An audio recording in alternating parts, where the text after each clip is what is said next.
Singhbhum students union द्वारा करंडी स्थित एलवीएसएम college से नियोजन नीति व स्थानीय नीति समेत अन्य मांगों को लेकर विशाल आक्रोश महारैली निकाली गई। इस महारैली में एलवीएसएम कॉलेज समेत अन्य कॉलेज के भी कई छात्र छात्राएं शामिल हुए।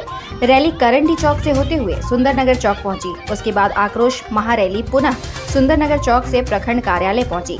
इस दौरान छात्र नियोजन नीति को अविलंब वापस करने व नई नियोजन बनाने की मांग कर रहे थे।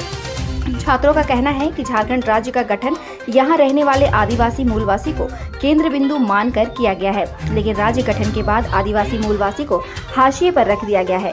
उनकी रोजी रोजगार की भी अब लूट होने लगी है, जिसे किसी भी कीमत पर बर्दाश्त नहीं किया जाएगा। आदिवासी मूलवासी को झारखंड राज्य में तृतीय व चतुर्थ वर्गीय नौकरी में 100% प्राथमिकता मिलनी चाहिए।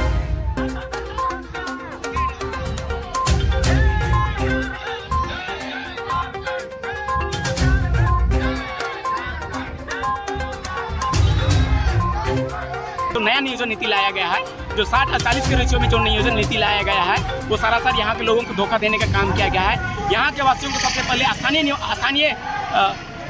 स्थानीय नीति पहले चाहिए, इस पर नियोजन नीति सरकार लाने का काम करे ताकि यहाँ के लोगों का 100% नियोजन हो सके। यहाँ के लोगों का मानना है कि 3rd और 4th ग्रेड का जो अपॉइंटमेंट होगा, जो नियुक्ति होगा 100% यहाँ के लोगों का होना चाहिए। रही बात लोक सेवा द्वारा जो नियुक्ति होगा उसमें से कम 90% सरकार ये तय करे कि यहाँ के लोगों का आरक्षण करे, सीट पहले 10% ओपन करे। यहाँ का जो भाषा है प्राथमिक से लेकर के विश्वविद्यालय स्तर पर इसका पढ़ाई होना चाहिए।